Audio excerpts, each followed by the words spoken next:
Jim Johnson for 2 seasons was one of the best closers in baseball, saving over 100 games in 2012 to 2013 for the Baltimore Orioles. Then he fell off the face of the earth. And then he found himself again. Welcome to Pitching Index, where I dive into a player's career.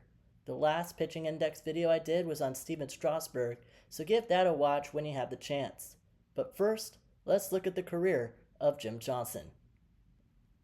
Johnson was drafted in the 5th round of the 2001 draft out of Union Endicott High School in New York, and made his major league debut in 2006 as a starter.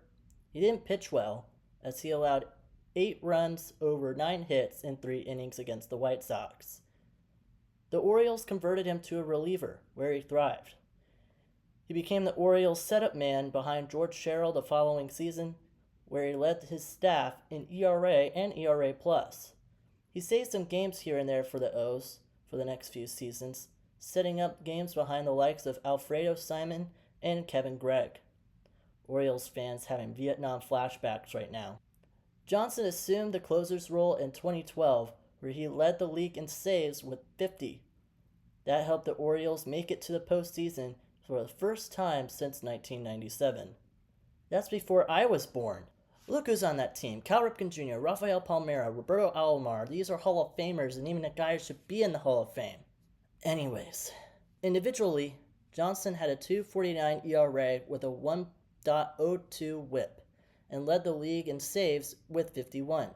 He went on to nearly replicate that season in 2013, saving 50 games, and had a sub-3 ERA through those 2 seasons. That's 101 games saved with a 2.72 ERA, 1.15 whip, and an ERA plus of 1.53. Mariano Rivera and Trevor Hoffman never saved 100-plus games over the course of 2 seasons, and they're in the Hall of Fame. The Orioles missed the playoffs in 2013, with Johnson's contract ending after 2014, decided to trade him to the Oakland A's for infielder Jamil Weeks and catching prospect David Freitas.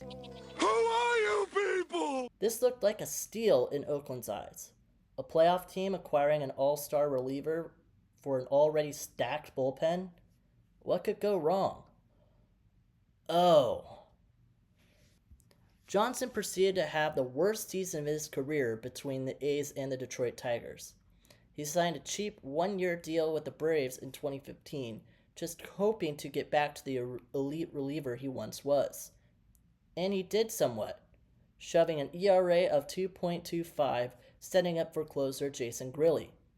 The Braves were out of playoff contention by the trade deadline and shipped Johnson to a 3-team deal to the contending Dodgers. Johnson heavily regressed again, as his ERA ballooned to over 10 down the stretch, to the point where he didn't even make the playoff roster for LA. The Braves believed in Johnson though. Despite his horrible second half, they gave him a second chance with a 2-year deal that offseason. He was fine, with a combined ERA of 4.23 over those 2 seasons, even saving 42 ball games. Johnson retired after the 2018 season. Over the course of his career, he saved 178 games and had a career ERA plus of 1.11. Very respectable numbers for a reliever. There was a moment in time where he was one of the best relievers in baseball, and one of the worst. Even so, he was able to find himself again, and put up a great career because of it. If you like this video, give it a thumbs up and subscribe. New videos every Tuesday, and with that, I'm Jake Brown, and I'll see you later. Goodbye. Come back next time.